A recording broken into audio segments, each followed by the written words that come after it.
Welcome to your app's welcome screen tutorial. To set up a customized welcome screen for the first login of your users, click on your name in the top right corner and go to Settings.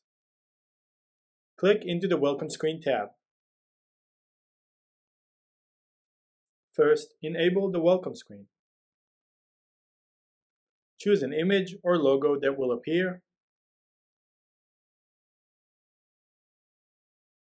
Add a title,